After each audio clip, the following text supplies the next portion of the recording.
El bosque de Chapultepec tiene una historia que se remonta a 3000 años, a la llegada de los mexicas a principios del siglo XIV.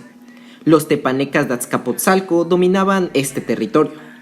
Los mexicas lo ocuparon en diferentes ocasiones. Durante su migración, se detuvieron por un corto tiempo en Chapultepec, hasta que fueron expulsados por los chalcas y los xochimilcas, pueblos vecinos. En 1325, después de fundada México Tenochtitlan, los mexicas consideraron a Chapultepec como lugar sagrado y sitio estratégico, debido a los manantiales que surtían de agua potable a la capital del imperio. Más tarde, en 1428, Nezahualcóyotl, Tlatoani de Texcoco, ordenó la edificación de un palacio, así como el enriquecimiento de la fauna y flora del lugar. Chapultepec tenía un valor especial para los mexicas debido a su ubicación y a sus manantiales. La cima del cerro, en donde ahora se encuentra el castillo, era un sitio ideal para estudiar el movimiento de los astros, por lo que ahí se erigió un instrumento de medición astronómica.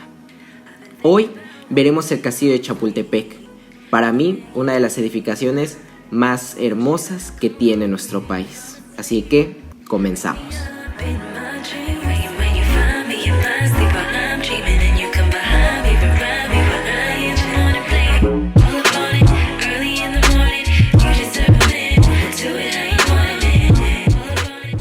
Durante los primeros años de la Nueva España, cuando la división y repartición del territorio del Valle de México estaban en discusión, Hernán Cortés intentó, sin éxito, añadir entre sus propiedades al cerro y bosque de Chapultepec.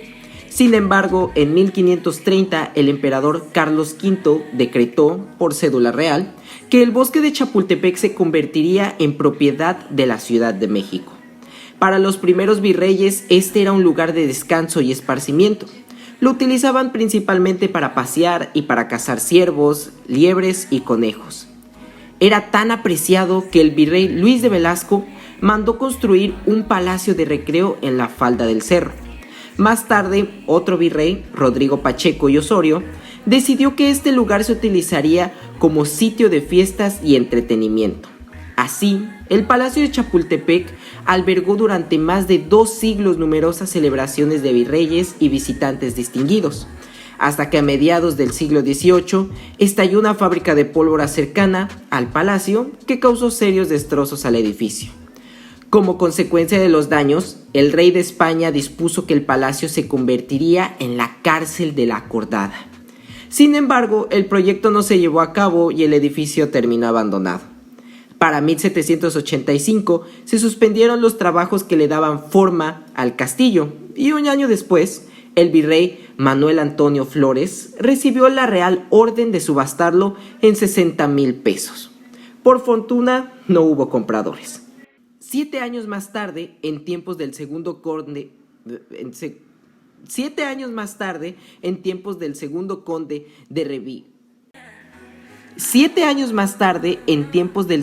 conde de Revillagigedo,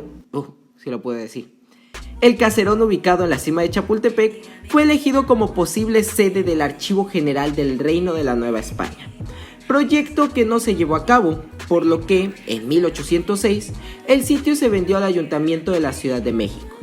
En los albores del siglo XIX, sus vidrios, ventanas, puertas y herrerías fueron desmantelados y vendidos a la Real Hacienda.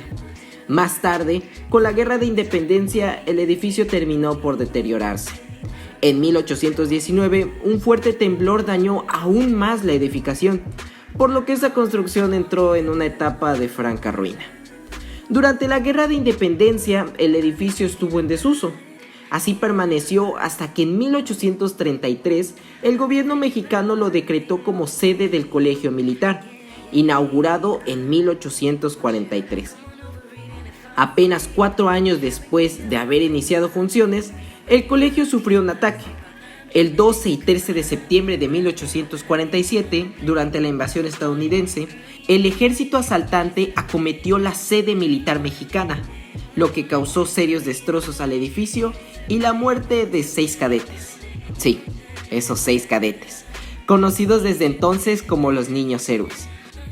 Tras la derrota del colegio, los estadounidenses tomaron la Ciudad de México y no se retiraron hasta que el gobierno mexicano accedió tras meses de negociación, a ceder los territorios de California y Nuevo México a Estados Unidos. Debido a los daños provocados por el ataque, el edificio tuvo que desalojarse para ser reparado y el colegio cambió de sede. Años después, durante la Guerra de Reforma, el recinto fue ocupado por primera vez como residencia presidencial. Miguel Miramón, un exalumno del Colegio Militar, fue presidente interino del bando conservador entre 1859 y 1860 y eligió al castillo como residencia oficial. Después de su estancia, el edificio fue nuevamente abandonado. El castillo de Chapultepec permanecería sin cambios profundos hasta que, en junio de 1864, el emperador Maximiliano de Habsburgo y su esposa, la emperatriz Carlota, lo erigieron como residencia, nombrándolo de manera oficial Palacio Imperial de Chapultepec y Mirabel, en memoria de su tan recordado castillo de Miramar. A partir de entonces, el castillo que corona el Cerro de Chapultepec no solo quedó destinado a albergar obras de arte, sino, además, se convirtió en una de ellas.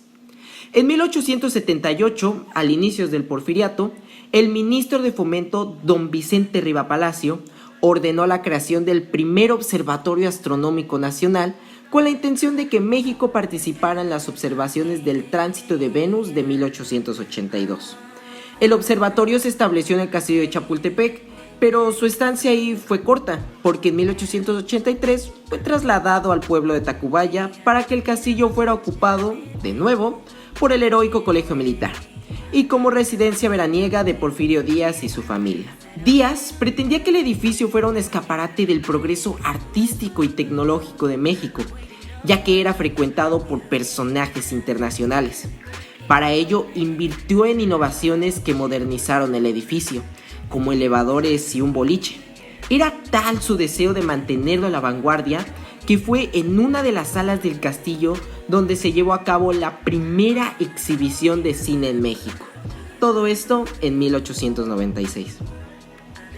Después de 1911 y a lo largo de la Revolución Mexicana, el castillo fue habitado por Francisco Ignacio Madero, Venustiano Carranza y Álvaro Obregón. Los presidentes Plutarco Elías Calles, Pascual Ortiz Rubio y Abelardo Rodríguez realizaron algunos cambios en la residencia.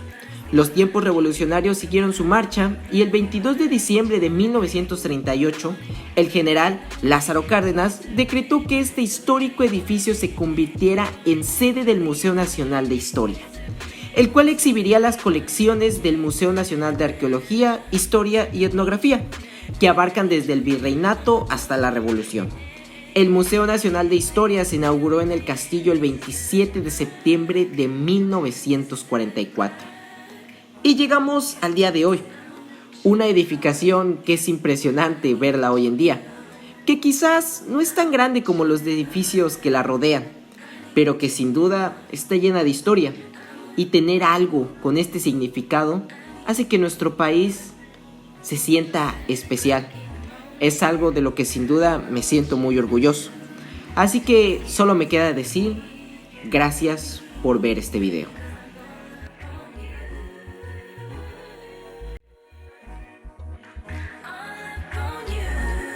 On you.